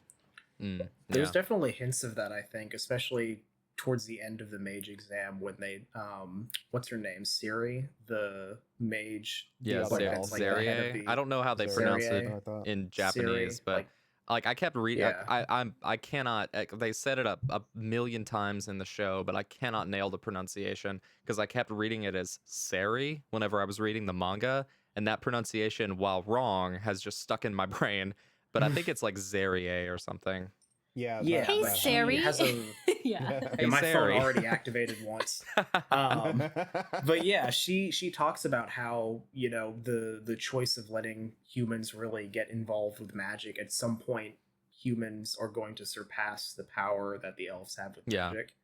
So I think that is already kind of apparent that that's definitely going to be at least where it could be heading, is like we already see mages like Fern and more powerful mages that are human that are being able to take the mage exam. Mm-hmm. Like we're already kind of getting to that point, I think. And we see a kind of we see like a small but very clear indication of that very early on when they're talking about the Zoltrak spell, which is like a Yeah. recurring magical spell that shows up in the series. It's like a very, very powerful attack spell.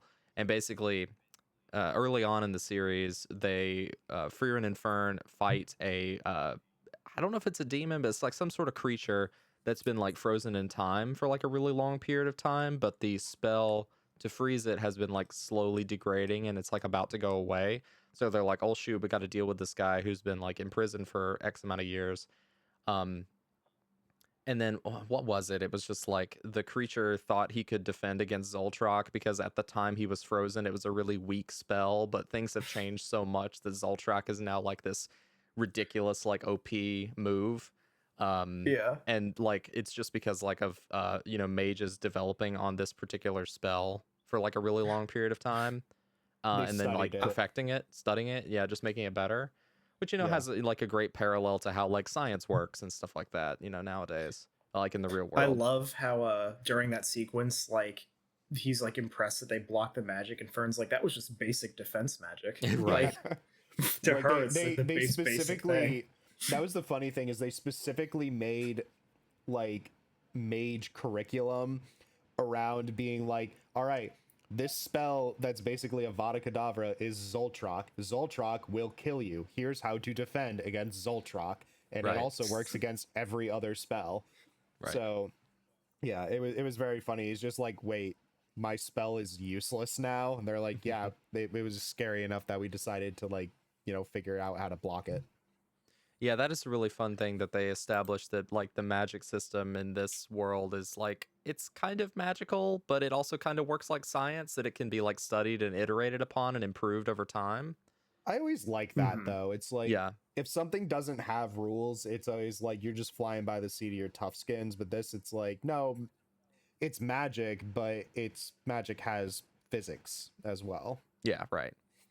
To wrap up the conversation about arcs, though, I did think that this show overall did a good job of balancing arcs with just like single episode things, and they kept the arcs up until the magic exam. They kept the arcs relatively short. Like it was only like 2, maybe 3 episodes per arc. The magic exam was like the only one that's like, okay, this is like a real chunk of episodes. Right. But it had a lot of really good character development, and I really liked the side characters that came from it. I agree. It felt like to me the mage's exam was kind of just a great vehicle to introduce like a whole bunch of new and interesting characters, which I kind of respect for that. But I think sort of fairly and unfairly at the same time, this series did get poo-pooed on for a little bit for being like this amazing and interesting series that just so happens to have a random tournament arc thrown in at the very end. And I'm just like, you know what? Valid. However, I will say it's a darn good tournament arc. It is. It I'm was just waiting for Frieren to get the baseball episode. There was the Then there it'll was be the great. one there was the one mage that I like loved their motivation. And they're like, why do you want to be an S-class mage? He's like, I want to go home, and my home has been banned to anybody who isn't an S-class mage, so that's why I'm doing this, because I want to go home. Was that Dankin? I don't remember The old name, man? I'm sorry. The old man mage with the monocle? Yeah, Mhm, that was Okay. him. Like I loved that, because I'm just like, that's the purest motivation of like anybody I've ever heard. Mm-hmm. Yeah, I do wonder how. I'm like, how much are we buying into the series notion of like, you meet people, they come and go, that's life, babes, we move forward. Like, how are we going to see anybody again? Or is the whole point that we're going to meet these very, very interesting people and know a little bit about them, and maybe we'll see 1 or 2 of them again? You know? I don't know. Yeah. Maybe we'll never see Ryan again. Or Stein. I want to call him Ryan. I Yeah, don't know you'll why. never see Right. me again. No. Goodbye, Ryan. This You'll is my never last see it coming. episode. It's like Persona Sane 5. sign. Sane? I think it would make a lot of sense if we didn't see Kraft again, because like He's just he an know like enigma, yeah. yeah, he's very much mysterious. He like is there to hunker down with the party for a bit and then go their separate ways. And there's a lot of subtext there that he was also this once famous hero, like before Frieren's time, even maybe. So I feel like something like that we don't necessarily need to see again, perchance. But something like Sign has, I feel like, too much setup with going after his buddy, and I forget the ridiculous name his buddy goes by. Gorilla. Like make a name for himself. He has a gorilla Gorilla. or something. It's like, have you found the gorilla? He's like asking around, like people are gonna know that name. Yeah. But like I'm searching No. for the Planet of the Apes. Have you seen them? No, I don't think one has escaped from the zoo yet. I'll let you know. Himmel the yeah. hero loved the zoo. Oh man. I have a really Yeah. funny aside about Gorilla. So when I was watching this, I have the uncanny ability to do multiple things at once and still understand and appreciate both of them. So I was playing Fallout 4 while I was watching that chunk of episodes, and they were explaining Gorilla, and that moment a Yao Guai attacked me out of nowhere, and I'm just like, oh my god, it's a gorilla. Perfect. It was very funny for me, and I'm just like, they of course are talking about like a burly guy, like, you know, as I'm getting attacked by a Yao Guai, which if you don't know are basically demon bears from Fallout. Nice.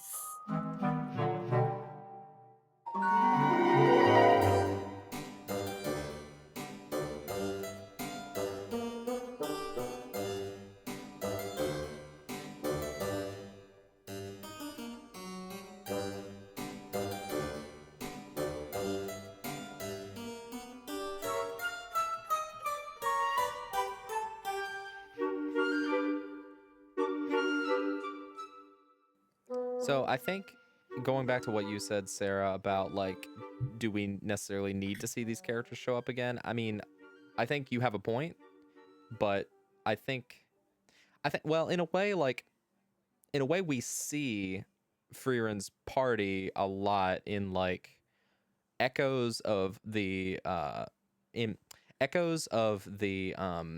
oh, what's the word? Like echoes of the people that they interacted with, remembering them, and Mm-hmm. in Frieren's own memories.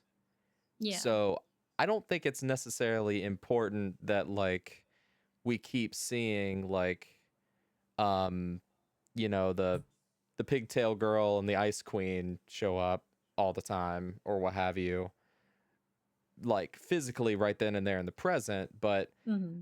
I think one thing, and this kind of reminds me of what they do a lot in JoJo's Bizarre Adventure, where that's a story about generations and also Yeah. about the passing of time, and about how like the older generation sort of sets up and informs the present. So, and like in that series, like Speedwagon is like a main character in the first arc, but he dies. He's just a regular guy, so he has like a normal lifespan, and he dies. But like he founds the Speedwagon Foundation through his immense wealth, and so the Speedwagon Foundation will often just show up as like part of the story, and then it'll be like, oh, that's a callback to this thing that was established all the way back in Phantom Blood that they're still referencing all the way here in Golden Wind. Yeah. um I think it's that sort of stuff that I want to see. Like, I want to see echoes of these people continue, even if we don't Mm-hmm. literally see them, because Mm-hmm. I think that just sells the point, that people, they may die, but like their memory and their influence lives on in the people that they helped. I think that's particularly seen with Himmel because people Absolutely. always bring him up, and like he's known as like the main hero of their party, Hmm. and like everybody knows who Himmel the hero is, and his influence is definitely seen in the world. And how Frieren Frieren like cuts some people's like image of Himmel down a little bit sometimes, especially when what was that, like whenever they were looking at the statue and she was just like, oh yeah, Himmel took forever to decide on a pose, so he just ended up going something really generic. Yeah, that was Yeah. funny. Himmel's a great character that is not in the present. And I think media, it takes a lot to really sell a character or tell a character who, like, other characters are just talking about. And I think this show does it so well when it just shows it's been so many years after his time and passing that he still has that impact, and the way they express what his character was like. There's a lot of jokes like, oh, Himmel would love this or he would love Hmm. this. Like, it is funny. But I think just the way that this media is able to express a the aspects of a character, that the character physically being there, is just super interesting, and they do it really well. Agreed. Agreed. Yeah, and I think that shows up like really poignantly, especially in one of the scenes, I think in the last episode of this season, where one of the contestants in the mage exam is just like randomly talking to Frieren and says like, oh yeah, kind of the reason I decided to become a mage was because whenever I was a little Mm. kid, people told me about how awesome Himmel the hero was because he saved the town. And Frieren's just like, oh, okay. You too? And it's just like that came out of nowhere, like after we had seen this character on screen for like a good while and we kind of got to know him. He's this kind of like rough around the edges kind of bad dude, but has, it's like one of those like he's a hard guy with a heart of gold sort of deal. Yeah. And then Yeah. he just drops that like, oh, I'm a mage because of Himmel the hero. Yep. Verbal, that's his name. What a name. Sorry. I know. Because he speaks It's his spelled mind. with a W. He's just very German influenced. But Hey, that guy could get Verbal. a free Firehouse sub today. the man does not be quiet ever.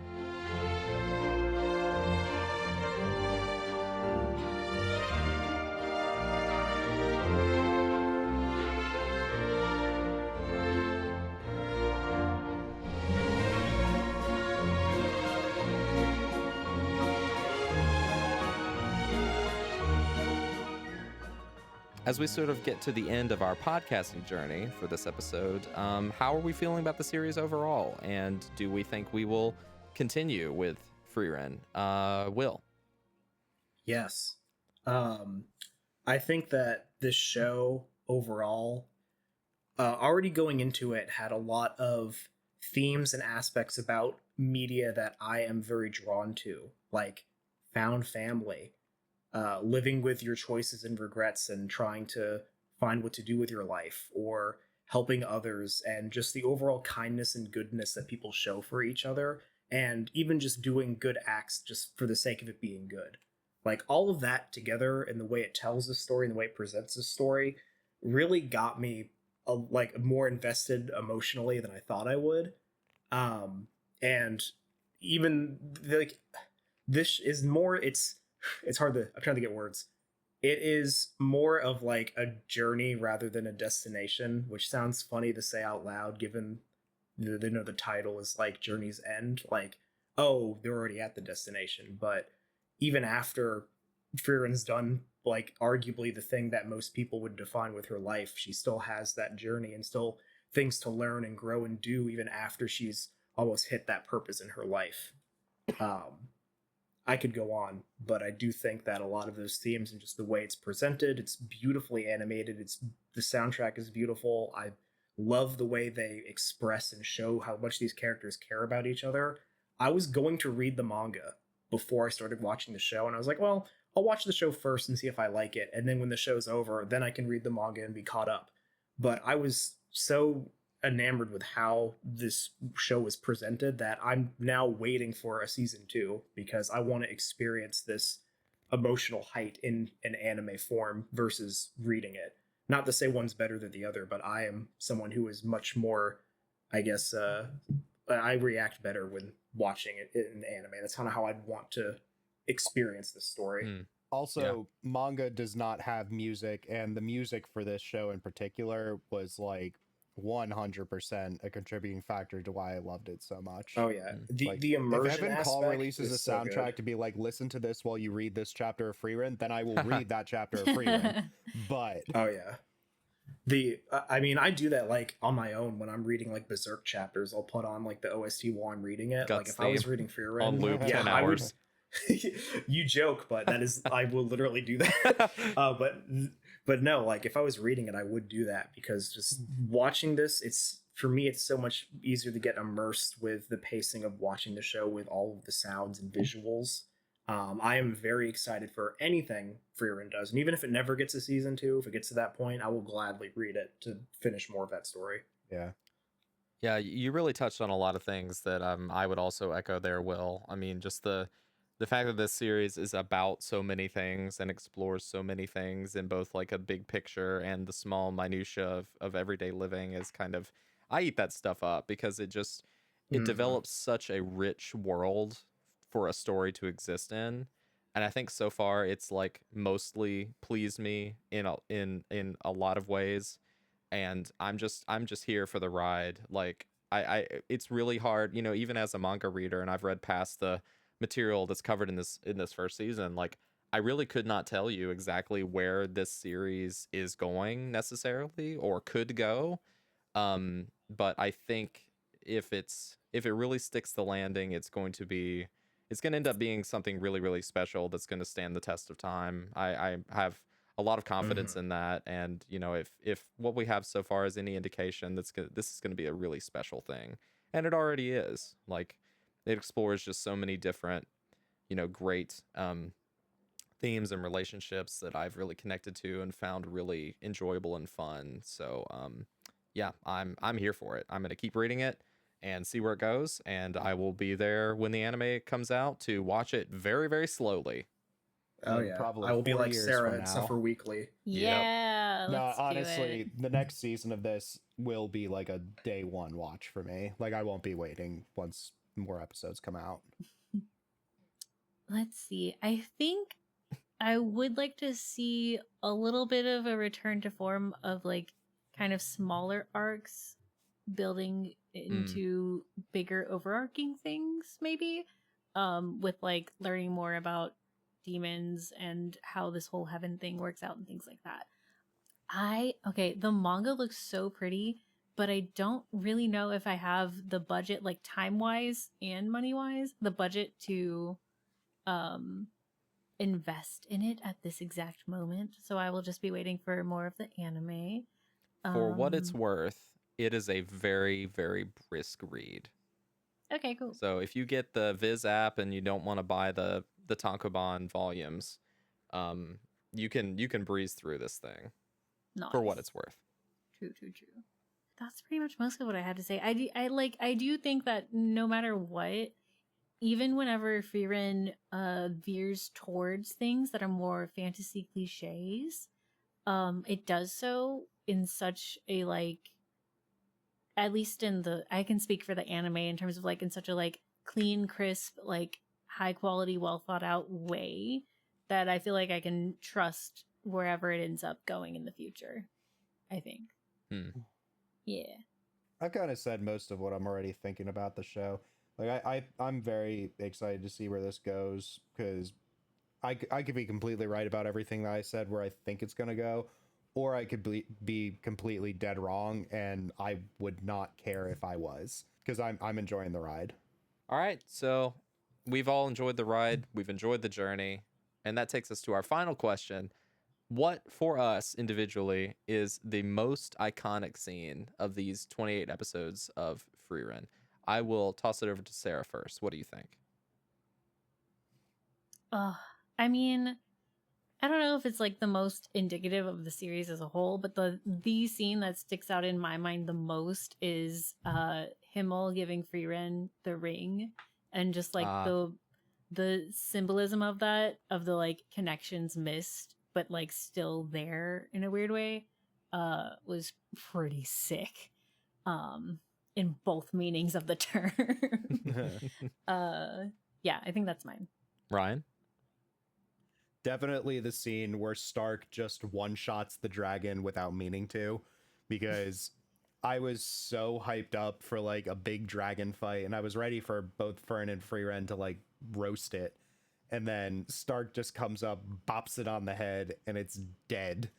And Frieren's like, wait, don't disintegrate it. I think it's already dead. And that just made me laugh so hard. And for you, Will? For me, I think at its core, Frieren, a lot of it is about the connection she has with other people and those relationships and how they build. I don't know if it's necessarily one specific scene, but the sequence involving when Fern's staff breaks and Frieren realizes how much it means to Fern and goes to repair it and give it to her. I know you mentioned it a little bit briefly earlier in the pod, but I think just the way that Frieren's able to recognize how important it is, and even just the smaller moments, like very early on when Fern is like trailing Frieren when she's going shopping because she's afraid that Frieren's going to be like dilly-dallying and not getting supplies, but the whole time she's actually just trying really hard to find a birthday gift because it was her birthday.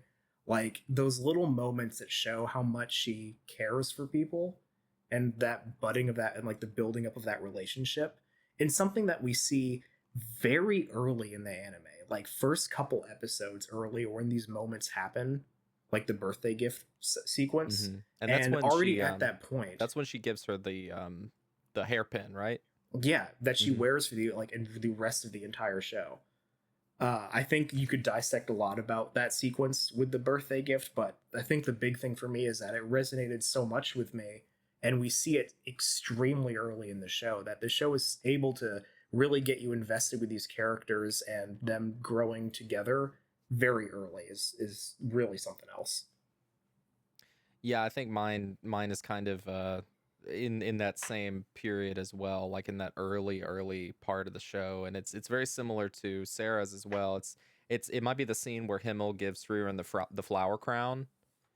And that's why it's her favorite spell. Yeah, exactly. Oh, Like it ties into so yes. many things. Like the flowers tie into her memories of Himmel and her memories of Flamma, and like that moment is so gentle of like, you know, Himmel being like playful with her and like kind of getting her to lighten up a little bit, and just take in the smaller things in life. You know, don't get distracted. Just pay attention to what's around you here and now. It's so special. Like it's just such a great moment. So I think that one's got to be mine. I mean, I think a lot of like, if I'm thinking about this show like years from now, I think the things that are going to stand out in my mind are probably like the funny parts where like Frieren is like kicking her legs, being stuck in the mimic. Like that's probably what I'm going to think about then. But in terms of like, you know, things that I think are the most indicative and representative of the show, like the flower crown scene is definitely one for me. Oh, also, I think kill yourself is going to be Oh, gosh. immortalized. Oh, yeah. Yeah. It's Oh, so yeah. good. I was watching a very Both brief out interview of with context, Mallory too. Rodak, and she's just like, "Yeah, that's probably my favorite line, just because because it's so striking and so Mm. like define like so like I don't know, like visceral and so like cruel. Like it's just a lot of things all at once. Yeah. And And also so, very funny out of context. So. Yes, it is.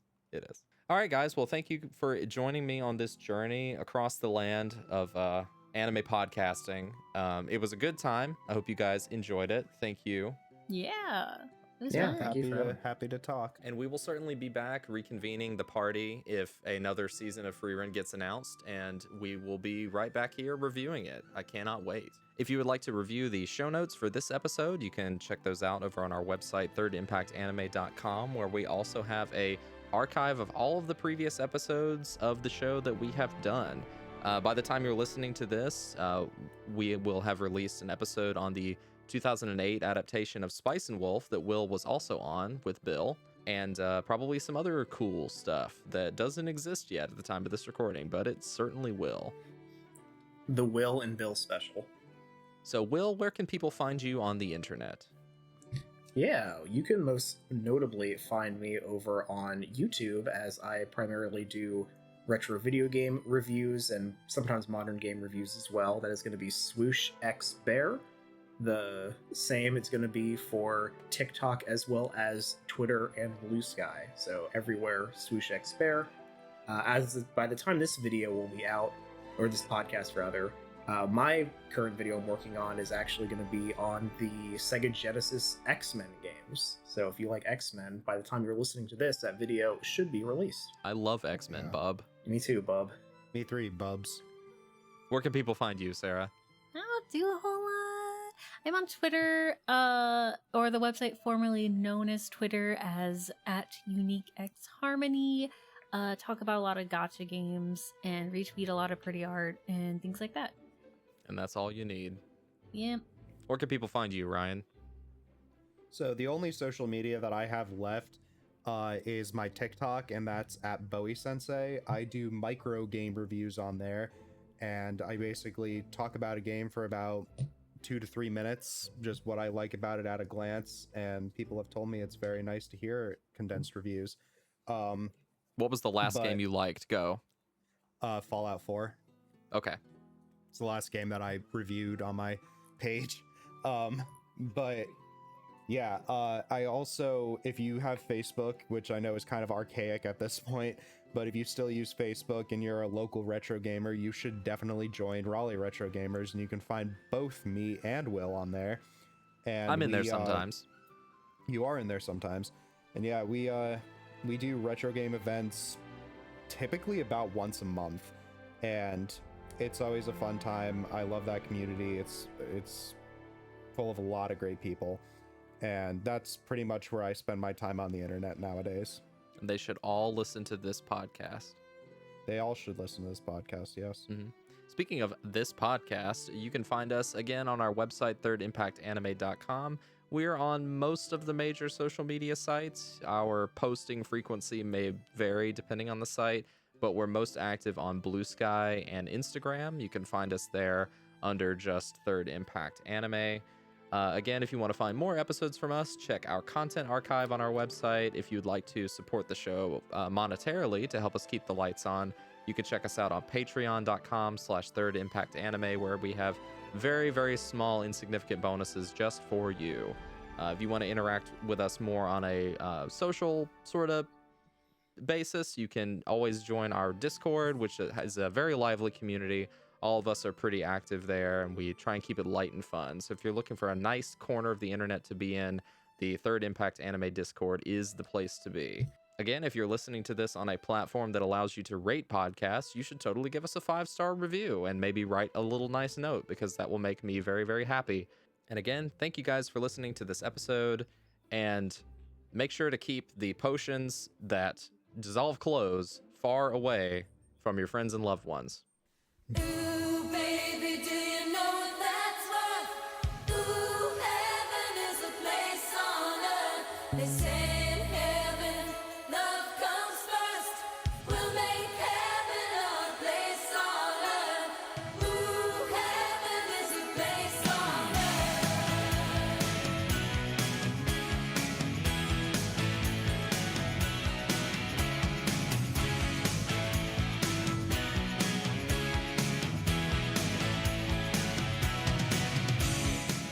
Himmel the hero would have loved this podcast episode. Do it for him. All right, that's it. All right, that'll be a good place to cut.